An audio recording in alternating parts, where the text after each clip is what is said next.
EFI adalah singkatan dari Electronic Fuel Injection, merupakan sebuah sistem pengkabutan bahan bakar dengan cara diinjeksikan ke ruang bakar menggunakan injektor.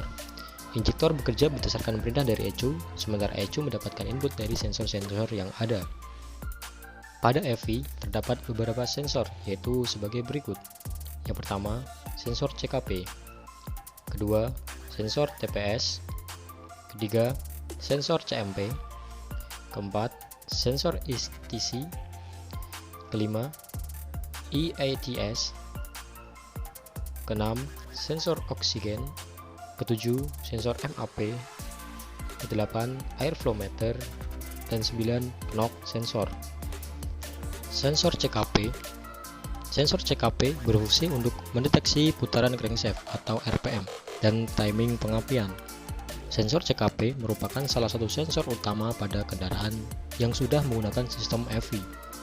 Sensor ini merupakan tipe sensor putaran. CKP mendeteksi kecepatan putaran dan top piston supaya koil dan injektor yang berada di dalam sistem dapat melakukan fungsinya dengan timing yang tepat. Jika putaran tinggi, tentunya kendaraan membutuhkan pembukaan injektor yang lebih cepat juga, menyesuaikan dengan putaran mesin. Sensor TPS atau Throttle Position Sensor. Sensor ini terdapat pada throttle body dan terhubung dengan throttle valve atau katup gas. Karenanya, apabila terjadi perubahan sudut pada throttle valve, maka TPS akan mendeteksinya dan mengirimkan sinyal listrik ke ECU untuk melakukan kalkulasi. Hasil kalkulasi ini akan dikirimkan ke injektor dalam bentuk sinyal listrik sehingga terjadi penginjeksian bahan bakar. Sensor CMP. Sensor CMP juga merupakan salah satu sensor utama, di mana jika terjadi kendala pada sensor ini, mungkin akan berakibat mobil sulit hidup, ataupun injektor yang tidak bekerja sehingga mobil tidak bisa hidup sama sekali. Sensor CMP bekerja berdasarkan induksi elektromagnet. CMP berfungsi untuk mendeteksi putaran camshaft.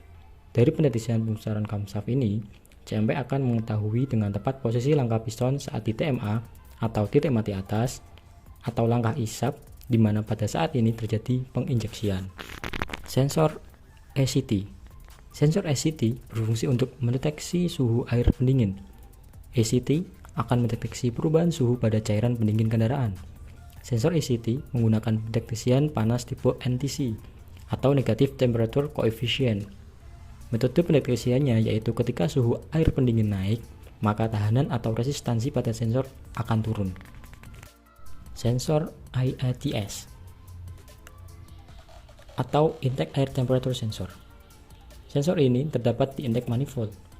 IATS akan mendeteksi suhu udara agar ECU bisa menentukan kadar bensin yang harus diinjeksikan. Udara dingin memiliki konsentrasi oksigen yang lebih padat. Karena pada kondisi ini, kendaraan membutuhkan bahan bakar yang lebih banyak. IATS mengkonversi suhu yang dideteksi menjadi sinyal listrik yang kemudian dikirimkan ke ECU. Oksigen sensor. Oksigen sensor merupakan jenis sensor koreksi, di mana sensor ini ditempatkan pada bagian exhaust kendaraan. Kendaraan kita menggunakan sistem internal combustion engine sebagai penggerak, dan tentu inti dari jenis ini adalah tenaga yang dihasilkan diperoleh melalui proses pembakaran. Kita tahu, semua jenis pembakaran akan menghasilkan gas sisa pembakaran. Gas sisa pembakaran inilah yang akan keluar melalui exhaust. Konsentrasi gas buang akan dideteksi oleh oksigen sensor untuk kemudian oksigen sensor akan memberikan sinyal ke ECU. Sehingga ECU dapat mengatur perbandingan campuran udara dan bahan bakar ke tingkat paling optimal. Tentunya, dengan ditempatkannya oksigen sensor, kita bisa tahu bahwa kendaraan bekerja dengan AFR yang ideal atau tidak dengan melihat nilai konsentrasi oksigen di dalam gas buang. Sensor MAP. Fungsi sensor MAP adalah sebagai berikut. 1. Mengukur besarnya tekanan udara di intake manifold. 2.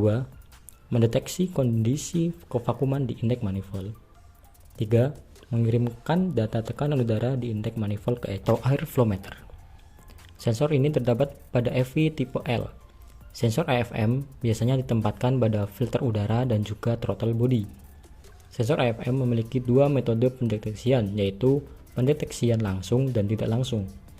Pada tipe deteksi langsung ini, untuk melakukan pendeteksiannya menggunakan beberapa cara, yaitu sensor airflow dengan menggunakan fan, sensor airflow meter tipe Karman Vortex, dan sensor airflow meter dengan pendeteksian berat yaitu dengan hot wire type dan dengan hot file type.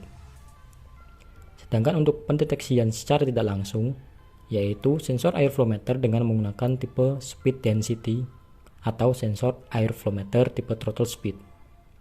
Knock sensor.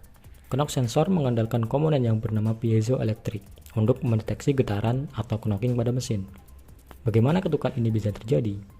Ini erat hubungannya dengan kesempurnaan pembakaran. Idealnya, pada motor pembakaran dalam, pembakaran akan terjadi setelah bahan bakar dikompresikan dan beberapa derajat sebelum TMA, busi akan memercikan bunga api. Namun, pada kondisi tertentu, bisa karena adanya modifikasi ataupun penggunaan bahan bakar yang tidak sesuai pembakaran dan pembakaran tidak tepat pada waktunya, terjadi pre-ignition. Pre-ignition inilah yang akan membuat suara ketukan atau detonasi, menggetarkan dinding silinder, dan bahkan suara ketukan bisa kita dengar oleh telinga.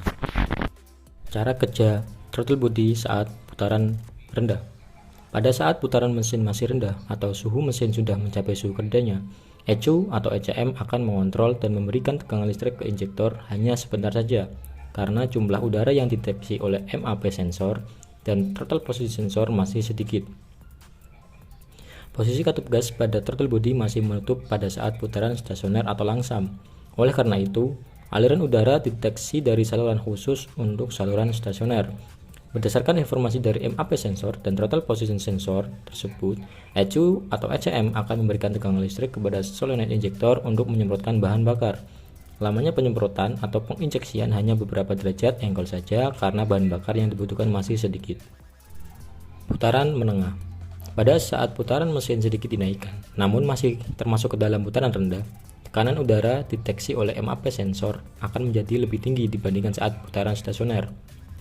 Naiknya tekanan udara yang masuk mengindikasikan bahwa jumlah udara yang masuk lebih banyak. Berdasarkan informasi yang diperoleh oleh MAP sensor tersebut, ECU akan memberikan tegangan listrik sedikit lebih lama dibandingkan saat putaran stasioner. Putaran tinggi. Pada saat mesin posisi putaran tinggi, katup throttle terbuka penuh sehingga udara masuk melalui katup throttle dengan jumlah yang banyak. Banyaknya udara yang masuk membuat tekanan pada intake manifold naik sehingga MAP mengirimkan sinyal ke ECU untuk menambah bahan bakar yang disemprotkan oleh injektor.